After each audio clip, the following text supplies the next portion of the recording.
Arda ile omuz omuza da konuğum Can Bono mu? Omuz omuza. Omuz omuza. Can ne haber? Harika. Heyecanlı. Valla. Evet çok keyifli. Stüdyoya geldiği andan beri herkes Can'ın üstüne oynuyor. Herkes onu heyecanlandırmaya çalışıyor. Sürekli böyle ne yapacağım, nasıl yapacağım falan. Bomba imha edeceğiz gibi davranılıyor. Değil, nedir bu? Ben anlamadım yani. bilmiyorum. Oysa ki Ama- birlikte güzel bir yemek Ama yapacağız. yani başarıya ulaştılar.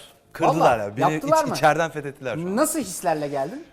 Ya hamburger yaparız diye düşünmemiştim. Hani yine böyle bir şey yapılacak falan. Ben öğrenmeye çalışırken rezil edeceğim kendimi falan. Bunları biliyordum zaten. Ama burada üstüme gelindi. Peki İşte ben ne yaptım? Ben ne yaptım? çok rahatlattın beni. İnanılmaz değil mi? Teşekkürler. Yani böyle geldiğin andan beri çok iyi davranıyorum Evet, sana. evet. Her türlü Yapmayın ona falan. bırakın Yani. önüme atıyorum kendimi yani. Evet. Daha ne yapayım? Teşekkür ederim. Rica ederim. En güzel hamburgerimi sana vereceğim. burada. Teşekkür ederim. İşte anlayacağınız üzere bugün Can'la beraber güzel bir hamburger yapacağız. Ama klasik bir hamburger olmayacak. Dolgulu bir burger olacak. İçini nelerle dolduracağız biliyor musun? Aklına ne geliyorsa. Vallahi her şey var Her şey tezgahın var. üstünde. Güzel bir dolgulu burger yapacağız. Yanında da bir patates kızartmasıyla birlikte servis edeceğiz ama dolgulu burger protein yönünden birazcık böyle bayağı coşkulu olacak. Çünkü bir de poşe yumurta yapacağız onunla beraber. Wow, okey. Bir de güzel sos yapacağız. Gerçekten Hah böyle şöyle su falan filan mı? o tip hareketler var. iyi, güzel. Hazır mısın? Hazırım gibi hissediyorum. Tamam, o zaman başlıyoruz. Tezgahımıza geçiyoruz ve Can'la beraber Arda ile omuz omuza başlıyor. Kendime güveniyorum mutfakta. Çok iddialı oldu hemen. Kendime mutfakta güveniyorum gibi değil. Yani kaybolmam mutfakta. Yani aç kalmam, beceririm yani bir şeyleri. Ama çok da aman işte bir şunu yaparım da parmaklarınızı yersiniz gibi bir iddiam yok. Bence Can hamburger görevini Arda kadar iyi yapmaya çalışacaktır. Can için çok sakin, strese girmez, böyle sinirleri alınmış gibi derler ama ben bu mutfakta kimleri gördüm, kimleri. Bugün aceleye geldiğinde bakalım Can'ın içinden nasıl bir şey çıkacak. Bugün bomba gibi bir Can Bonomo bekliyorum. Kendime mutfakta güveniyorum gibi değil. Elindeki sucuğun 1/3'ünü Matematik problemi gibi. Onu oradan dedi, alttaki bir musluk da 2 saatte boşaltıyor dedi. Can hiç vakit kaybetmeden. Ben vakit kesinlikle kaybetmiyorum. Müthiş bir insansın ya. Sen bugüne kadar neredeydin Can ya? Hamburger yapıyordum, evdeydim. Ne? Köftemle konuşuyorum abi. Neler konuşuyorum? Deli deli konuşuyorsun şu an ama. Ne dediğim belli değil mi? Her şey konsantre olmaktan geçiyor. Zeytinyağımın nerede olduğunu biliyorum. Bu zeytinyağı mı? Kolay bir kıymamız var. Çok kolay gibi bir kıymaya benziyor zaten. Ben neler yaptığımı bilmiyorum artık. Evet. Şimdi bak bunları kaldır. Ama ben bu... Allah'tan çekildi hepsi bunlar. Can hazır mısın? Bilmiyorum ki ne yapacağım. Tamam bak bence çok hazırsın. Benimle Tamam. adım adım omuz omuza gidersen hata yapma şansın yok. İlk Tamam. yapacağımız iş ocaktaki tavanın altını yakmak. Hangisinin? Geniş Tavanın. olan tavanın altını yakıyorsun. Hemen yakıyorum şu anda Arda. Hemen yakıyorsun ve tavayı ısıtmaya başlıyorsun. Orta mı? Az? Çok mu? Orta boyda tavamız güzelce ısınsın. Yok yok. Ateşin nasıl yapayım? Ateş orta olsun. Ateş Senin orta. için orta olsun. Kırmızı soğan var tezgahın üstünde. Kırmızı soğanım var. Onu alıyorsun lütfen. Bir tane de bıçak alıyorsun bıçaklıktan. Alıyorum. Soğanın dış kabuğunu soyduktan sonra soğanını ince yemeklik doğruyorsun. İyice soteleyeceğiz onu, burnu az. Can ama bana ses vermen lazım. Senden özür ses dilerim. gidince ben şey oluyorum. Şu an soğanımı hemen şey yapıyorum. Heh, Şu an hemen. derisini yüzüyorum onu. Endişeleniyorum bak. İnce ince doğruyorsun. Ne kadar ince doğrarsan. Wow, dur daha soyuyorum. Nasıl yani? Ama hızlanalım biraz. Ama öyle düşünme. Öyle düşünme. Tamam, neyi tamam. neyi Hayır, düşüneyim abi? Küp küp mü? Küp küp kesiyorum. Evet incecik ama böyle mümkün olduğu kadar küçük küçük doğruyorsun soğanı. Kırmızı soğan ekstra lezzet. Şu bıçaktaki tekniğe bak, inanılmaz. İşte tam istediğim sesler bunlar bak. Muhteşem. Parmaklara dikkat. Parmaklar bende. lazım bize.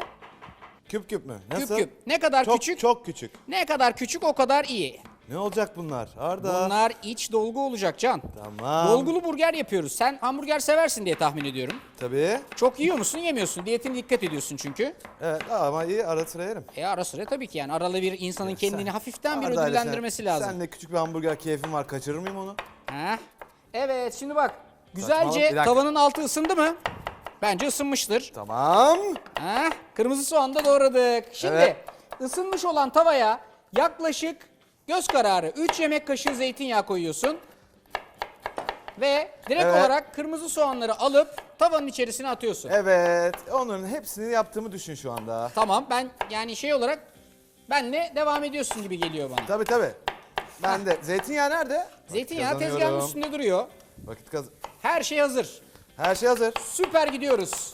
Şimdi kırmızı soğanları hafifçe bir şöyle yağda döndürdükten sonra Evet.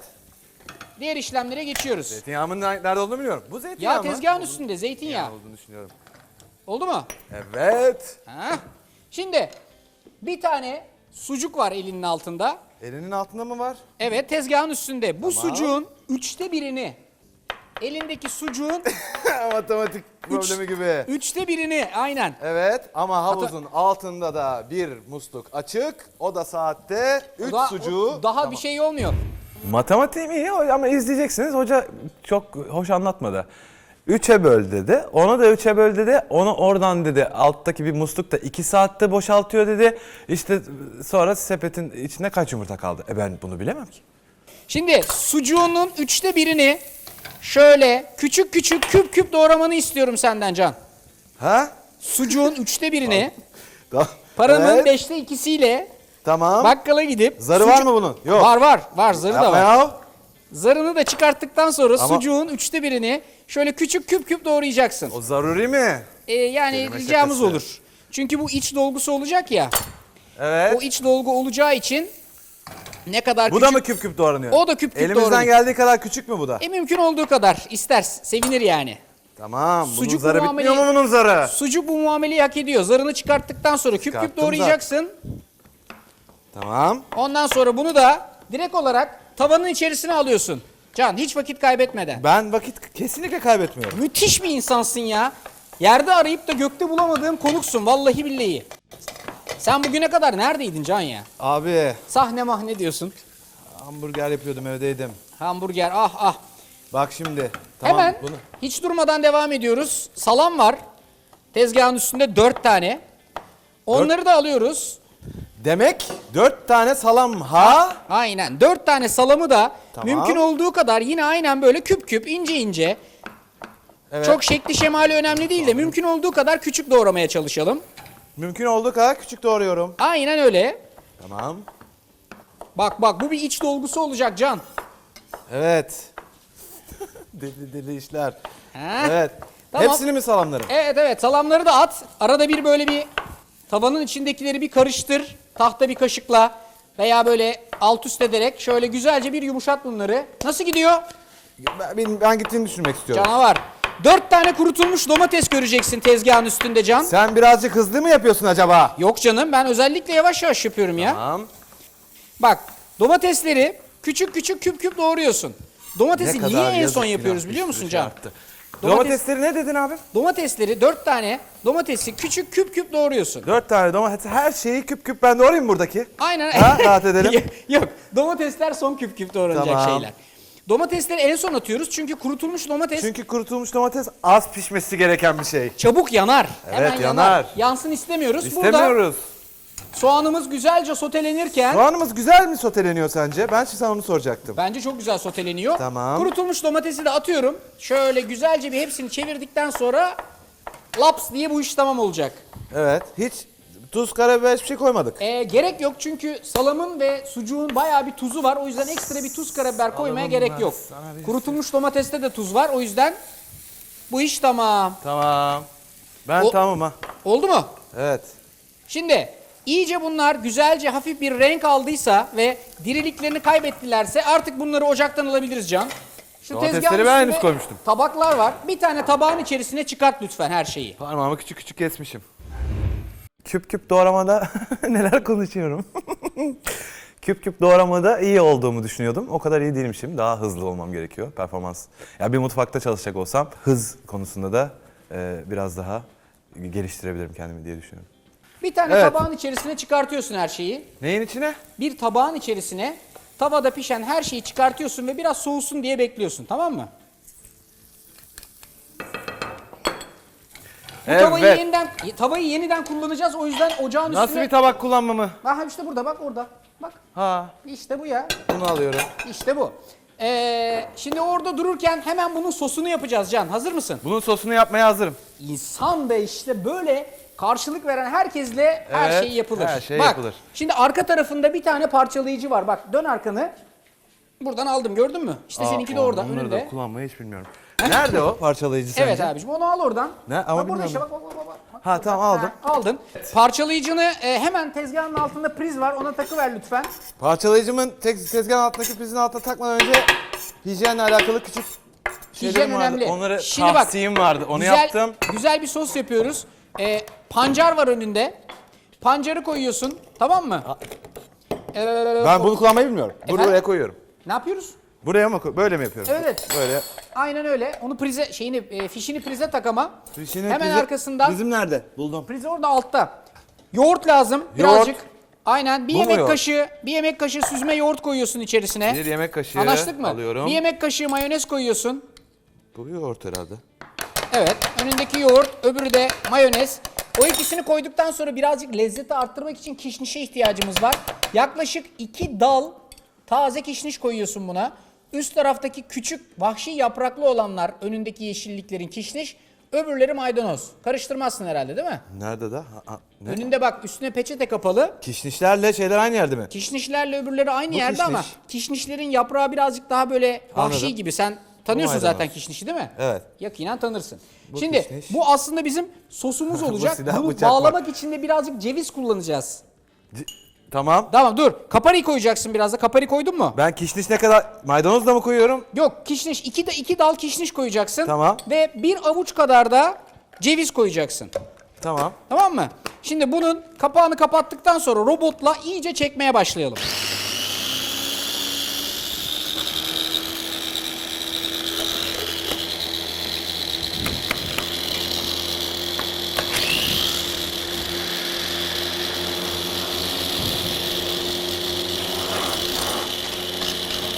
Sorun... Oldu mu? Yo hiç de olmadı. Sos çok şıktı. Bence güzel oldu. Ben pancar çok severim zaten. Pancar, ceviz, işte kişniş de çok severim. Bu arada maydanozla kişnişi koklayarak hep ayırmaya çalıştım. İkisi birbirine fena halde benzeyen bitkilermiş. Bence başarılı olamadım o konuda ama onu görmediniz. Ben bunu hani samimi bir insan olduğum için birini istiyorum. Nasıl? Biraz olmuş gibi sanki. Böyle güzel bak, kalın bir sos var. Paramparça mı olmak zorundalar? Su gibi mi olmak? Püre Biraz gibi mi? böyle kalın bir sos kıvamında. Yani böyle iyice kalınlaşmış, bağlanmış bir sos kıvamında olacak. Onu ben hallettim. Hani böyle kaşıkla sürebileceğin, hafif Evet. dökülen bir kıvamda. Tamam. Renk de pancar pembesi. Pancar pembesi mi? Evet. Tamam. Pancar koydun mu içine? Pancar mı? Koydum. Heh, tamam. Pancar pembesi işte. Çok güzel. Süper. Gayet güzel. Neler koydun içine? Neler koydum hemen sayıyorum. Say. Kişniş, pancar, Ketçap. ketçap mı? Pardon, mayonez. Benim hatam. Ha, Özür dilerim, benim mayonez, hatam, benim yoğurt. hatam. Yoğurt. Ee, Çok güzel. bitti. Oldu, senin istediğin gibi oldu bu. Tamam, süper. Bugün yaptığımız sos aslına bakarsanız son derece basit ve kolay bir sos. Yani içinde pancar da olmasından dolayı rengi birazcık daha böyle kırmızıya doğru kaçıyor. Hamburgere çok yakışan bir sos. Biraz da yoğurtla kırdığımız için tam bir mayonez tadı da gelmiyor. Bence dengeli bir sos bu. Bu sosumuzu da yaptık. Şimdi hemen hızlıca kıymamıza geçeceğiz. Hazır mısın? Hazırım. Hah. Acayip lezzetli ve kolay bir kıymamız var. Önünde yarım kilo Çok kolay gibi bir kıymaya benziyor zaten. çok kolay bir kıyma. Basit Şimdi bir kıyma oldu belli. yarım kilo kadar şey var, kıyma var. Üstüne 2 kaşık kadar tuz atıyorsun. Tamam. Evet. 2 kaşık kadar, hatta 1 kaşık olsun, karabiber atıyorsun. Daha fazla atmayalım. Tamam. Benimle misin? Devam. Evet, attım. Şimdi bunu birazcık tadlandıracağız. İçerisine ketçap koyacağız. Yani harcın içine. Harcın içine mi, kıymanın içine mi? Yani kıymalı harcın içine ketçap koyacaksın. Kıymalı bu şimdi tuz karabiber koyunca harç oldu değil mi? Evet tabii. Kıymadan Tamam. harca döndü. 4 Vallahi. kaşık kadar ketçap koyacaksın. 2 kaşık kadar hardal koyacaksın Can. 4 kaşık yemek kaşığı mı? Evet. Önündeki bütün ketçapı koyabilirsin. Kıymanın içine atıyorum, ketçap atıyorum ben şu an. Kıymanın içine ketçap koyuyorsun, evet. Bak, çok iyi bir insan olduğum için ketçap ve mayonezi önüne gramajlarıyla hazırladım. Her şey tamam. O zaman mayonezi de mi atıyorum köftenin Aynen. içine? Kıymanın Ketçabı at, hardalı at. Mayonez nereden çıktı ya? Tamam, Kafam okey. karışıyor benim. Hardalı da atıyorum. Hardal bir kaşık mı? Hardal 2 kaşık. İki Üstüne galeta ununu koyuyorsun. Galeta onu gördüm de. Ha, okey. Galeta unu da önünde. Bir tane de yumurta kırıyorsun, tamam mı Can? Bir tane de galeta ununu komple döküyor muyum içine? Dök. Yapma ya. Vallahi. Çok ama bu. O zaman biraz azalt. Tamam. Bir tane yumurta. Bir tane yumurta. Kırıyorum. Şimdi bunların Kırdım. hepsini elinle güzelce bir yoğuruyorsun Can. Yapma ya. Ne kadar güzel yoğurursan, Yumurta filan. böyle bak ne kadar güzel yoğurursan O kadar güzel o olur kadar Arda. kıvamlı bir harç olacak. Evet. Süper bir iş çıkacak ortaya. Filan elliyorum şu an deli gibi. Burada sence kaç porsiyonluk köfte var Can? Burada kaç kişilik mi diyorsun? He. Bu 4 hamburger çıkar mı bundan? Çıkar rahat rahat ama biz biraz daha böyle battal boy hamburgerler yapacağımız için 3 tane porsiyonlayacağız bunu. İyi. Yani bundan 3 kişiyi doyuracak vaziyette yapacağız. Tamam. Çünkü biz hamburger yemeyi seviyoruz değil mi? Tavana atıyorum bu yapışıyorum diye. Yok artık o kadar değil. Tamam. Ama bak güzel yoğurmamız lazım. Çünkü eğer güzel yoğurmazsak içerideki... Her yeri eşit olmaz. Evet dağılmaz. Yani yumurta bir yerde kalır, galeta unu bir yerde, Bir yerde kalır. kalır ve biz bunu istemeyiz Arda. Tebrik ediyorum seni. Evet. Bir de bana dediler ki Can yemek yaparken çok zorlanacaktır. Hiç Aha. zorlanmamak. Hiç nedir ki? Ben bugün Can'ın en çok o hamburgeri porsiyonlama, kapatma kısmında zorlanacağını düşünüyorum. Çünkü hani bir hamur yapacağız, onu böleceğiz falan birazcık matematik işlemi var içinde. Ama her şey konsantre olmaktan geçiyor. Benim dediklerime kafayı versin, yanılmaz. Peki güzelce yoğurduk mu Can? Azıcık daha yorabileceğimi düşünüyorum. Tamam, ben yoğurdum, benimki Tamam. tamamdır. Senin- Şimdi bunu göz kararı elimle 3 porsiyona böleceğim. Göz kararı elimle 3 porsiyona bölüyorum. Aynen bir tane öyle. karınlık Yani- bir alet var, ben onunla yapacağım. Nasıl ya, öyle bir alet mi var sende? Evet, burada Ne kadar bölme aleti şanslısın var. ya. Bak göz kararı 3'e böldüm bunu porsiyon olarak. 3'e böldüğüm hamburgerden Can, Evet. Ben sendeyim. 3'e böldüğüm hamburger porsiyonunu da kendi içerisinde 3'e bölüyorum. 3'e kesir yapmaya başladık artık. Evet, aynen öyle. Tamam. Matematik problemi. Şimdi bak hamburgeri 3'e böldük. 3 porsiyona. O böldüğümüz porsiyonlardan bir tanesini de 3'e böldük. Neler yaptığımı bilmiyorum artık. Evet. Geri kalanı böyle hafif çukur olacakmış vaziyette elimizle açıyoruz. Yani böyle şey Dur gibi düşün. anlamadım. 3'e böldüm ben. 3 parça hamburgerim var şu an. Onları da kendi içlerinde 3'e bölüyorum. Onları da kendi içinde 3'e bölmüyorsun. 3'te birini kenara ayırıyorsun. Ayırdım. 3'te ikisini İkisini. şey yapıyorsun. Böyle duvarlarına, kenarlarına çeper verirmiş gibi bir duvar açarmış gibi açıyorsun Can. Deli deli konuşuyorsun şu an ama. Deli deli konuşuyorsun şu an ama. Ne dediğim belli değil mi? Abi Onu bu nasıl ikisini anlatılır? birleştirip Bak ortasına harç yapacağız Bak herhalde. şimdi bak bir daha anlatıyorum. Tamam. Hamburgeri 3 porsiyona böldün değil mi? Hamburgeri 3 porsiyona böldüm. Tamam. İkisini aldım. Bu köfte. Hayır. Kocaman ha. O porsiyonlardan bir tanesini, Ha birini. evet o porsiyonlardan bir tanesinin de 3'te birini kenara ayır. O kapak olacak çünkü. Geri kalan 3'te ikisini, Bir tanesinin 3'te biri bu. 3'te ikisini kenara ayır. Kenara ayırıyorum. Geri kalan 3'te ikisini böyle bir hani şey Hasanpaşa köfte vardır bilir misin? Böyle- Hasanpaşa köfteyi bilmiyorum abi. Hadi ya. Ben çünkü bilirsin diye kendimi hazırlamıştım ama. Ortasını açıyorum. Ortasını aç, ortasını. Yani tabak gibi yapıyorum onu. Aynen. Tarifte matematik problemi gibi bir bölüm var. Yani yarım kilo kıymayı yoğurduktan sonra 3'e bölüyorsun. Sonra her bir parçayı da kendi içerisinde bir işleme alıyorsun. Her bir parçadan 3'te 1 kısmını ayırıyorsun kapak yapmak için. Geri kalanını çukur yapıyorsun. Bunu başka nasıl anlatabilirim ki? Yok havuzu açtın, yok su koydun, yok oradan çıkarttın, buradan. Hodri meydan.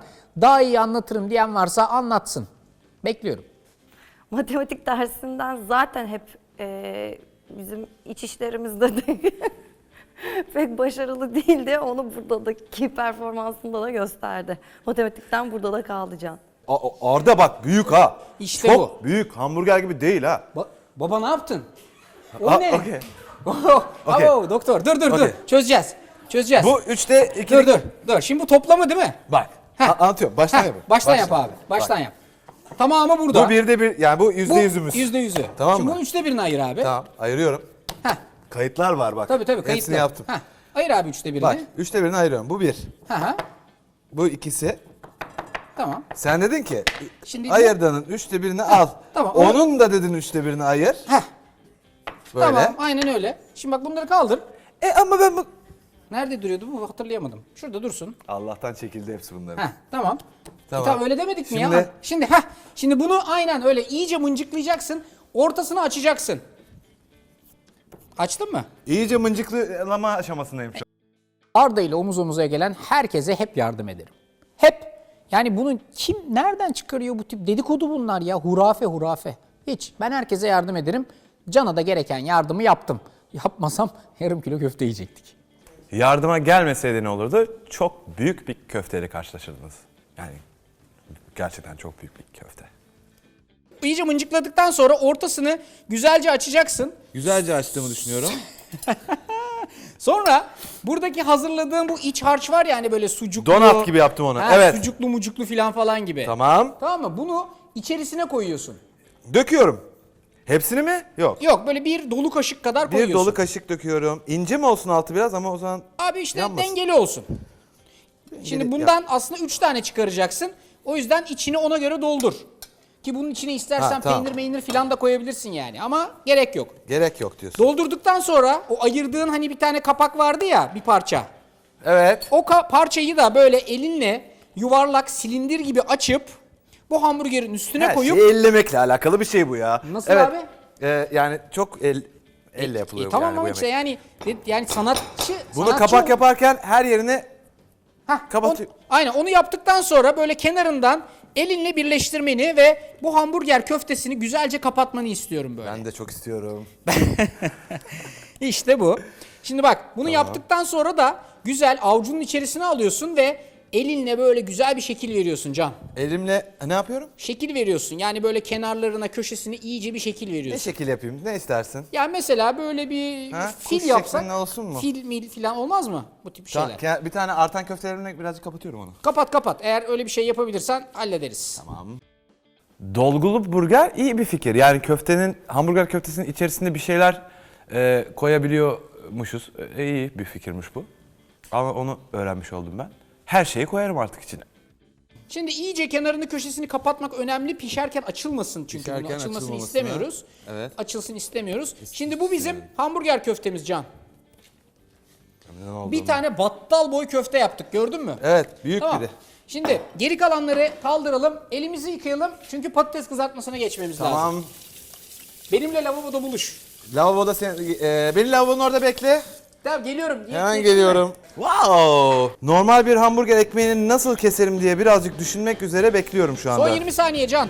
Son 20 saniye kaldı diye bana hiç kimse bağırmıyor evde. Burası bildiğiniz gibi bir yer değil. Kapı... Tamam. Peki şimdi sıra geldi patatesi Can. Önünde bak kocaman patates var bir tane. Evet. Bunu bunun yarısını... Kabuklu mu olacak bu? Evet abi kabuklu kızartacağız bunu. Bundan Okey. ince uzun dilimler kesmeni istiyorum. Tamam Çok mı? uzun dilimler kesiyorum. İnce uzun böyle ya ben daha böyle ince uzun yapıyorum ki daha güzel olsun diye. Tamam. Ve çok da kalın kesmiyorum ki kızarması Çabuk kolay pişsin. olsun diye. Evet. Böyle ince Tam uzun ince ortada uzun. dur o bütün heybetinle orada. Ne? Köftemle konuşuyorum abi. Valla beğendin mi köfteyi? Güzel gözüküyor mu? Köfteyle iyi anlaştığımı düşünüyorum. Tamam. Ha, okey. Ya o da seni sevdiyse sorun yok yani eğer her şey yolundaysa. Bir aramızda. aşk ilişkisi bu resmen. Tamam yani o tip ilişkiler bizde güzel. Şimdi Kaç bak, patates yaparım sence? efendim? Kaç adet patates? Ya şöyle söyleyeyim sana patatesin yarısı belki yarısından bir dilim daha fazla kesebilirsin. Okey. Tamam. Ondan sonra bunları da böyle güzel güzel dilimliyorsun. Yağının altını yak lütfen. Yağ şöyle güzelce bir ısınsın. Yaktı mı yağın altını? Yağın altını yakmak üzere ocağa doğru yöneliyorum şu Hemen an. yak çünkü yağın ısınması lazım ve Evet. yağı harlı ateş bölümüne al. Harlı ateş bölümü Yani böyle dediğin hani çok ocağın bir açık. büyük kısmı var, bir küçük kısmı var ya. Ha, en büyük büyüğünü kısmını alıyorum. al ki bu Sakat böyle ha, güzelce yansın. O sırada suyun altını da yak, su da güzelce kaynasın Can. Suyun altını da yakıyorum. Her şeyi Yakıyorum. Onu yak, bunu yak, beni yak, kendini Onu yak yaptım. diyorsun yani. Suyu Şimdi da bak- yakıyorum. Efendim? Suyu da... Suyu da koy, onun da altını yak lütfen. Tamam. Şimdi bak, patatesler burada kızarmaya hazır değil mi? Köfte tezgahın üstünde pişmeye hazır. Sos zaten hali hazırda hazır. Her şey hazır ya, daha ne yapalım? Ekmeğe geldi sıra. Şimdi bir ekmeği hazırlayacağız Can. Tamam. Ekmekte şöyle bir şey yapıyoruz. Bıçağını al ve dikkatli bir vaziyette ekmeğini ortadan ikiye doğru normal bir hamburger ekmeği keser gibi kes. Normal bir hamburger ekmeğini nasıl keserim diye birazcık düşünmek üzere bekliyorum şu anda. Aşk olsun Can. Bakıyorum. Aşk olsun. Öyle bir Tamam. şey yok yani. Patateslerimi falan bitirdim yoksa. Eğer ekmeğin çok kalın gelirse Ekmeğim birazcık kalın geldi. ortadaki bir parça ince bir dilimini oyunun dışına çıkart. Tamam mı? Sonra da elinle yavaşça ekmeğin içindeki fazla hamurlu kısmı birazcık al. Ekmeği ortadan ikiye keseyim mi? o ekmeği, hamburger ekmeği olacak şekilde yanlamasını ortadan ikiye kes. Yanlamasını ortadan ikiye kesiyorum. Kes. Sonra içindeki böyle hani hamur kısmını birazcık çıkaralım ki köftesi bol, ekmeği az bir. Ekmeği az olsun ki Heh. hafif olsun. Tabii tabii. Evet. Bir de sen diyetine dikkat ediyorsun ya. Ediyorum. Proteinli bol. Şeyi az bir ekmek Karbon- yapmaya çalışıyorum. Şöyle evet. güzel ıslak, tamam mı? Bunları bu kadar kullanacağız. Şimdi bu ekmekler şöyle kenarda dursun. Bunları kuşlara atarız. Ekmekleri kuşlara veririz biz. Ya burada o hız içerisinde çok şey israf ettiğimi düşünüyorum. O soğanın yarısı çöpe gitti. Patatesin gerçekten yarısı. Yani böyle yemek yapılmaz arkadaşlar. Olmaz. Yazık. Kuşlar da yiyecek. Sokaktaki hayvanlara da veriyoruz kalanları. Her şeyi çöpe attım. Çok üzgünüm ama vakit dardı. Çok strese soktular beni. Yavaş hareket ettiğim zaman hemen bir kamçı şaklıyor falan. Ya burası bildiğiniz gibi bir yer değil. Kapı... Tamam. Hızlandık mı? Ben hızlı olduğumu düşünüyorum. Tamam, süpersin. Şimdi bak, bir kaşık da hazırladığım bu pancarlı sostan alıyorsun. Bir hamburger yaptım değil mi? Pancar. Bir tane yapıyorum, bir tane. Evet, evet. Unuttum onu ha. Evet. Ha? Pancarlı sostan bir küçük kaşık alıyorsun ve hamburger ekmeğin altına doğru sürüyorsun bunu. O altını doldurayım mı boşluk yaptığım yere? Evet. Sonra üst kısmına da birazcık sürüyorsun. Bakacağız. Bu iyice lezzetlendirmesini Wow, bu da sağlıyor. çıkıyor. Bu iyice lezzetlenmesini sağlayacak bence. Sağlayacak bence Sen de öyle mi dedin? Ben Sağlayacak. Tamam. Üste de mi koyayım? Evet, üstte de birazcık sür. İyice böyle ekmeği lezzetlendir. İyice lezzetlendiriyorum şöyle yazıyor atlandırıyorum. Tebrik ediyorum. Çok iyi gidiyorsun Can. Tamam. Şimdi tavanın da altını yak lütfen. Tavanın da altını yak. Tavanın da altını yak. Tamam. Bu tavanın da altını yaktıktan Yakıyorum. sonra şimdi artık pişirme işlemine başlayacağız. Pişirme işlemine Her şeyi aynı anda pişirip hızlı bir şekilde tabaklayacağız Can. Şimdi tavamız alıyorum. ısındığı an itibariyle Can, Tamam. hamburger köftesini alacağız. Evet. Tamam mı? Zor iş. Evet. Tavanın ortasına koyacağız. Ortasına mı koyalım? Evet, aynen öyle. Tamam. Yavaş yavaş bu burada pişmeye başlıyor. Ne durumdayız? Alıyorum köftemi şu anda zor. Müthiş. Tamam. Aldım. O arada tezgahımızı da temizleyelim. Çünkü diğer malzemeleri çıkarttığımız zaman tezgahımızın temiz olmasına ihtiyacımız var. Diğer malzemeleri çıkarttığımız zaman tezgahımızın temiz olması adına büyük adımlar attım.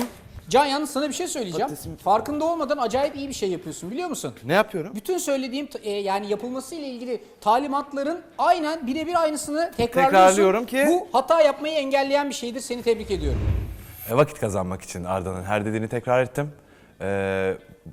Ve hani onu da birazcık yavaşlatmak istedim. O da yine hani benim kafam yavaş çalışıyor zannedip kıyamadı.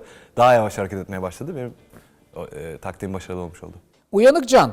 Ben sandım ki o komutlarımı tekrar ederek aslında hafızasını tazeliyor ve her şeyi o fotoğrafik hafızaya alıyor. Meğer adamın derdi beni yavaşlatmakmış ya. Yağın altı yanıyor mu? Yağın altı yanıyor. Tavanın altı yanıyor mu? Yanıyor mu? Suyun altı yanıyor mu? Yanıyor. Suyun altı ile ilgili sorun çıkmış. Onu hemen hallediyorum. Nasıl yani? Ne oldu? Yanmamış. Şaka yapıyorsun. Yanması lazım çünkü Tamam. poşe yumurta yapacağız onda. Poşe yumurta yapmak için yumurtamı elime alayım mı o zaman? Yumurtanı, bak şöyle yapıyorsun poşe yumurta yapmak için. Yumurtanı şöyle bir kasenin içine, bak şu kase, bu kase, Evet. elinde, bak, onun içine kırıyorsun. Bozmadan mı kırıyorum? Efendim? Bozmadan. Yuvarlak Bozmadan kırdım. kırıyorsun, aynen öyle. Kırdım. Valla arkam dönük olduğu için ben o tezgahta neler olduğunu göremedim. Yani ne tip artistik hareketler var. Ama yumurtayı filan tek elle kırma hareketleri filan varsa yani ben onları bilmiyorum. Mesleki deformasyon. Yani sanata dair bir şeyler yapınca hani her şeye her şeye böyle bir gösteri, bir şov katma durumu oldu. Tekeli yumurta kırdım. Bozulmadı. Çok rahat ettim orada. Bozulacak zannettim. Yani küçük küçük stresler yaşadım mutfakta. Bunu direkt suyun içine kırmıyoruz çünkü böyle yapınca çok daha garantili oluyor. Suyu biz döndüreceğiz galiba. Böyle bir hareketler yapacağız, atraksiyonlar, ama suyu inan bana döndürmene gerek yok. Nasıl yapıldığını sen de inanamayacaksın. Yeter ki suyun iyice bir kaynasın. Bu Tamam. arada hamburger köftesini de eşit ve dikkatli bir vaziyette pişiriyoruz. Şöyle arada bir onu kontrol edeceksin ve gerekiyorsa ters yüz yapacaksın hamburger köftesini. Bir kere çevirmiyor muyuz? Yok, daha dur şimdi, daha zaten çevirmiyoruz. Ama güzelce renk almaya başladı. Bunu birkaç kere çevirebiliriz. Sorun mu var burada? Su kaynadı mı Can? Su kaynıyor hocam, azıcık kaldı. Az kaldı. Tamam, çoğu gitti, azı kaldı. Evet. Peki. Yeter ki... Hop, tamam. Her şey yolunda mı? Bakıyorum. Arada bir köfteni kontrol et Can. Ben onu anlamıyorum. Yani köftem duruyor. Yanmadan böyle hop güzelce her iki tarafını da çevirerek yavaşça pişiriyoruz. Ben öyle deyince altını kısasım geldi nedense. Hayır altını kısma. Altını Güzel kısmıyorum. altı iyice bir yansın. Altı Çünkü yansın. ona bir küçük su dokunuşu yapacağız. Buharıyla beraber olağanüstü Bir şey pişireceğiz. yaptım herhalde. Şunu yanında. Pişireceğiz değil mi? Suyun kaynadı mı? Benim su kaynadı Can. Benim suyum da kaynadı, kaynadı. Ha, kaynadı kaynayacak diyorsun. Peki Evet. suyun kaynadığı zaman Can içerisine yaklaşık 1 kaşık kadar Tuz. sirke koyuyorsun. Ben sirke hangisi? Bu. Evet, bir Turuncu. kaşık kadar önünde duruyor sirke. Sonra bunu hafiften bir karıştırıyorsun sirkeyle beraber. Evet. Normal tariflerde şey derler, girdap yap filan falan derler. Ben İnan de- bana girdap yapmanın çok gerekli olmadığını sen de göreceksin. Sirkenin pişince beyaz olduğunu öğrendim ben şu an. Hiç girdap mirdap yapmana gerek yok. Yapma. Sirke diye ne koydun ya? Yapmış bulundum. Evet. Evet. Ne koydun acaba? Yağ mı koydun? Ha yok pardon hocam. Ha, Ben- tamam. Evet, Şimdi yanlış. suyun iyice kaynayınca Can, Evet. bak yumurtayı hop diye içerisine bırakıyorsun. Bırakıyorum. Zaten hızlı bir şekilde yumurtanın beyazı Bir bak şeyler- sarısının etrafında kendi kendine toparlanmaya başlıyor Can. Evet. Çok değişik şeyler oluyor şu an. Valla oldu mu? O tepkimeye girdi Bilimsel mi? bir şey oldu. Evet. Ne oldu? Bilmiyorum tam olarak ne Bak oluyor. yumurtanın beyazı sarısının etrafında güzelce toplandı. Evet. Toplandı mı? Görsel bir şölen yaşanıyor hocam yumurtanın Muhteşem. içinde. Zaten böyle görsel sanatlara yatkın bir insan olduğun için ben burada hiç başına bir şey geleceğini tahmin bile etmiyorum. Çok çok teşekkür ediyorum. Küçük bir tabak al lütfen. Küçük bir tabak alıyorum. Aynen. Tezgahın üstünde var küçük bir tabak. Üstüne bir tane mutfak havlusu çıkart. Yaklaşık 2 dakika kadar pişireceğiz yumurtayı. Tamam. Poşe edilmiş yumurtayı. Bak muhteşem. Gayet güzel. Tam böyle ister kahvaltıda ister öbüründe her Evet. türlü kullanabileceğim bir durumda. Yağ kızdı mı patatesler için? Yağ kızdı mı acaba? Onu anlamak için parmağımızı sokarsak saçmalık. Yok parmağımızı sokmayalım. Bir Nasıl tane yapayım? patates atalım içine. Bir tane atayım. At bakalım. O arada yalnız hamburger köfteni unutma. Bak şu an en teknik yerdeyiz. Hamburger köftesini ara ara böyle ters yüz edeceksin. Müthiş. Bak yavaş yavaş pişiyor. Ters Şimdi yüz. ne yapacağız biliyor musun Can? Bilmiyorum hocam. Tamam. Hamburger köftesinin altındaki ateşi birazcık kısacağız. Ve onu orada güzelce Ters çeviriyor muyum ben köfteyi? Efendim? Ters çevireyim mi? Tersi. Tabii tabii aralarda bir çevir. Aralarda ha. Bak yumurta poşe yumurtaya bak. Poşe yumurtanın atası. Muhteşem. Seninki de muhteşem oldu mu? Ve bilmiyorum. Bence Çünkü olmuştur. çok köpük var benimkisinde. Ne var? Köpük var. Köpük mü var? Aldım Olsun, köpük köpükleri. iyidir. Köfteyi çevirirken sıkıntı yaşamadım aslında. Ben köfte sıkıntı yaşamasını istedim. Yani bu deneyim köfte içinde çok elverişli ve uygun olsun istediğim için biraz ihtiyatlı yaklaştım. Yumurtayı çevirdiğim o bir tane kepçe gibi onun adı ne? Hepsinin de ismi kesin değişiktir. Onu kullanmaya çalıştım. Olmadı. Havalı bir şekilde onu çevirsem mi acaba diye düşündüm. Sonra hızlıca vazgeçtim o fikirden. Bir tane bu pastaların üstüne krema sürülen bir tane dalgayı buldum en son. O daha görece uyumlu gibiydi. Çok teşekkür ederim. Poşe yumurta artık olmuş gibi gözüküyor Can. Tamam alıyorum onu. Can çok derli topludur. Bir peçete çıkarttığın bu tabağın üstüne al. Hijyene de çok önem verir. Yani insan gerçekten inanamıyor bazen bazı şeylere. Yani insanlık için küçük, benim için gerçekten kocaman bir havlu. Kızardıysa patateslerin peçetenin üstüne çıkart ki birazcık böyle yağı şey olsun. Yağı şey olsun. Çok teşekkür ederim ekibe. Ya bu sağ olun. Bak yumurta poşe yumurtaya bak. Poşe yumurtanın atası. Muhteşem. Seninki de muhteşem oldu mu? Ve bilmiyorum. Bence Çünkü olmuştur. çok köpük var benimkisinde. Ne var? Köpük var. Köpük mü var? Aldım Olsun köpük köpükleri. iyidir. Eğer patateslerin kızartma kıvamına geldiyse yağın patateslerini at lütfen. Elini yakma ama gözünü seveyim. Bu yağ yanığı hiçbir şeye benzemez vallahi çok kötü olur insan. Patateslerimin kızardığını düşünüyorum atınca atıyorum. Patateslerine şöyle at. Onları güzelce bir kızart. Tamam. Şimdi bak diğer tarafta ne yapacağız biliyor musun? Hamburger köftesinin üstüne hamburger köftesinin üstüne 2-3 tane cheddar peyniri bırakacaksın. Wow. Tamam mı? 2-3 tane cheddar peynir bıraktın. Sonra tavanın içerisine 2 kaşık kadar su koyacaksın. Ve kapağını kapatacaksın. Evde güzel bir hamburger yaparken eğer ki burada yaptığım gibi içerisine birazcık su koyup kapağını kapatırsak güzel bir su buharı çıkıyor içeride. Peyniri daha kolay eritiyor. Hamburgeri birazcık daha nemli yapıyor. Güzel ve sulu bir burger yapmak için küçük bir püf noktasıdır. Azıcık su, bir kapak, iş tamam. Suyu nereden bulacağımı... Bak tezgahın üstünde su var. Gerçekten. Vallahi. Bak orada duruyor. Ben görüyorum buradan. Ha ben gördüm. Heh. Nereye koyuyorum? Tavanın içerisine 2 Sonra kaşık kadar su koyacaksın. kapağını kapatacağım. Ve kapağını kapatacaksın. Böylece kendi buharıyla pişecek Can. Evet, evet Müthiş, hocam. yumuşak olacak, lezzetli. Her şey yolunda mı? Her şey wow şeklinde ilerliyor. Kapağı nerede arkadaşın? Kapağı yok mu? Var var. Ya her şey var lütfen. Tamam. Vallahi bak korkutuyorsun beni böyle Yok yok olunca. aşk olsun her şeyimiz Şimdi tamam. Heh. son bir dokunuşumuz var. Bu niye of, var? Of Heh. of nefis eriyor. Birazcık maydanoz almanı istiyorum tezgahın üstüne. Maydanozu Birazcık Okey, çok aldım. değil. Sonra onu mümkün olduğu kadar küçük küçük doğruyorsun Can. doğruyorum. Artık işimiz neredeyse tamam. Küçük küçük doğramaya çalış elinden geldiği kadar. Sonra cam kase var bir tane. Bu cam kasenin içerisine maydanozu dök komple. Cam kase mi? Büyük bir cam kasenin içerisine maydanozu dök. en tamam büyüğü mı? mü? Çok var. Evet evet en büyüğü. Arada bir patateslerini gel şöyle bir karıştır. Nefis. Şahane kızarıyor. Diğer tarafta da poşe yumurtana bak lütfen. Poşe yumurta artık olmuş gibi gözüküyor Can. Tamam alıyorum onu ben. Onu bir peçete çıkarttığın bu tabağın üstüne al ki hafif neminden kurtaralım bunu. Neminden kurtaralım onu hocam. Müthiş. Bu teknikler harika değil mi? Evet. Neminden kurtar filan böyle bu tip oyunlar böyle Yani hareket. insan gerçekten inanamıyor bazen bazı şeylere. Bugün poşe yumurta yapmayı öğrendim. Hiç bilmiyordum yapmayı. Onu küçük bir döndürüyorsun içine falan. Hoş bir şey. Hamburgerin içine bir şeyler koyabiliyormuşuz. Hamburger köftesinin. Can'a poşe yumurta bile eksiksiz bir vaziyette yaptırttım. Trak diye çıkarttı. Nasıl çıkarttı bilmiyorum yani en azından ama zaten kolay bir şeydir. Zor bir şey değildir. Yani hep bir sabotaj isteği, hep başıma ne gelecek korkusu. Rahat ol arkadaş, bırak kendini. Bırak bak hop ne güzel akıyor. Poşe yumurta yaptık ya, fena mı? Bu maydanozları koskoca kasenin Bak içine atıyorum hamburger köftesine bak. Hamburger köftesi kendini kaybetti ya, müthiş.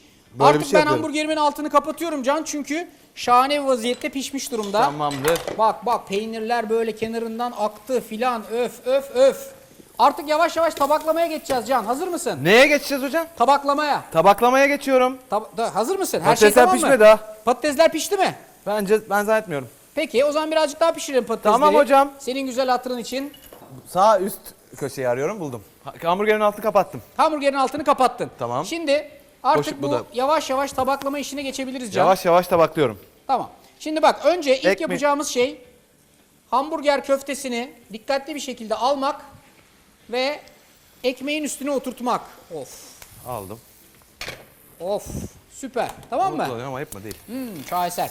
Sonra bir kaşık sostan alıyorsun Can. Okey.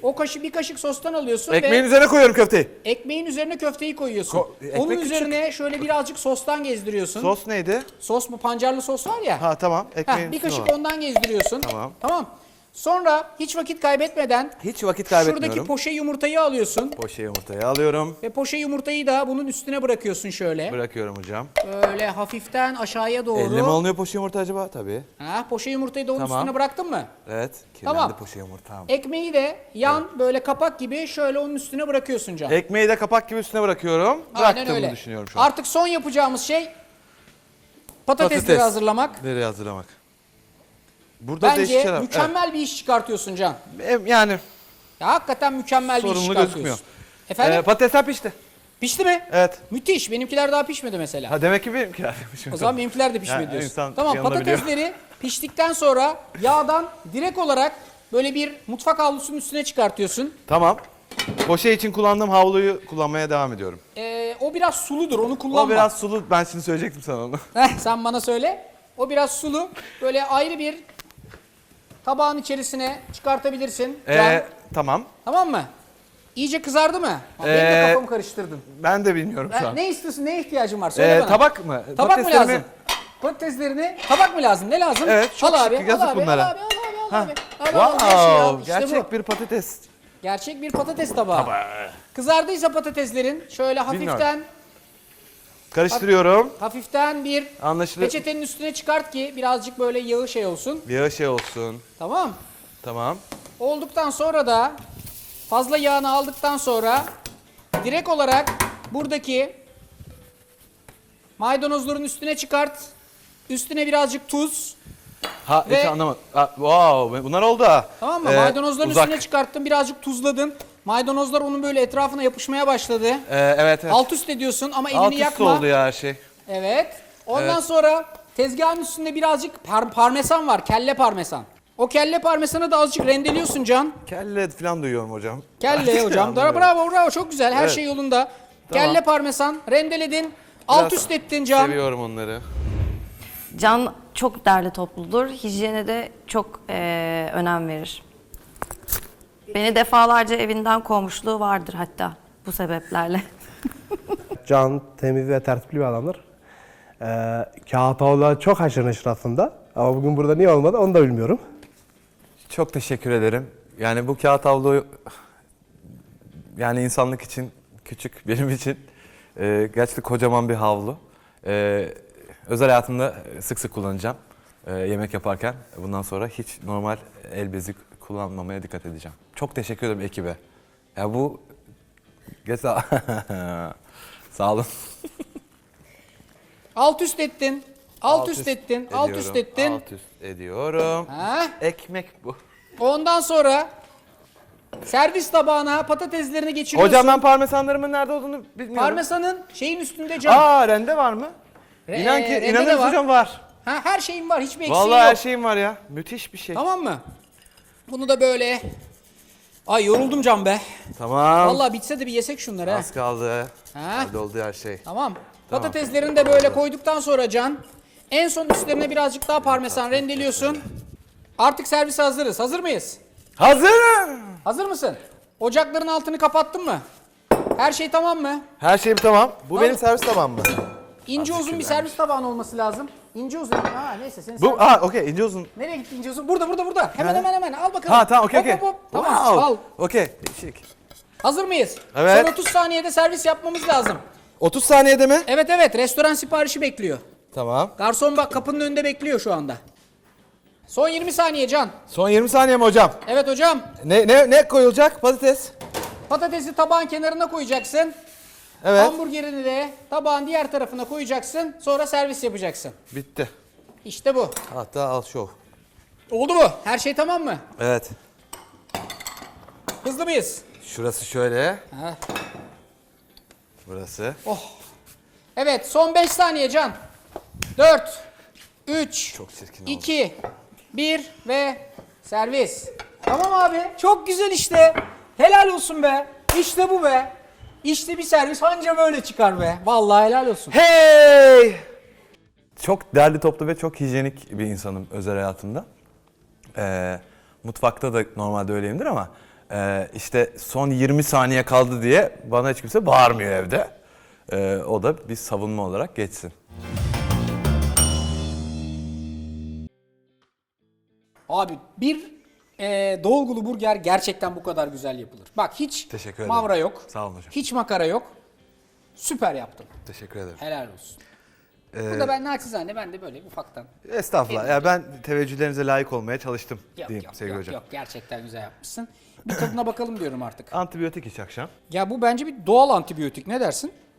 Yani öyle Yedikten sonra göstereyim bence. öyle mi diyorsun? Şunu.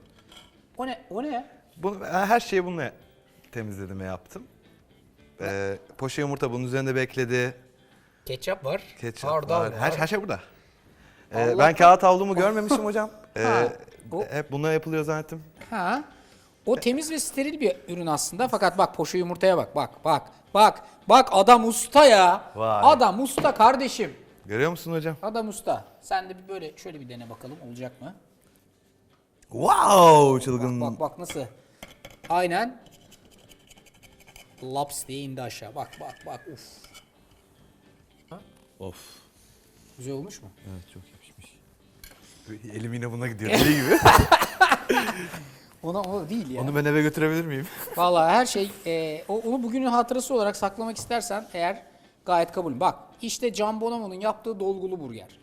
Altı pişmiş, içi pişmiş, poşe yumurtası, osu busu 10 numara 5 yıldız. Biraz O da naçizane değişik olmuş. benimki. Hocam olur mu? Hadi bir bakalım tadına. Ha tabii daha böyle. Nasıl bakacağız bilmiyorum da şöyle belki bir küçük bir parça kesip şöyle inceden nasıl yiyeceğiz ki bunu? Bunu tabii insanın yiyeceği boyuta yapmak zor olmuş biraz.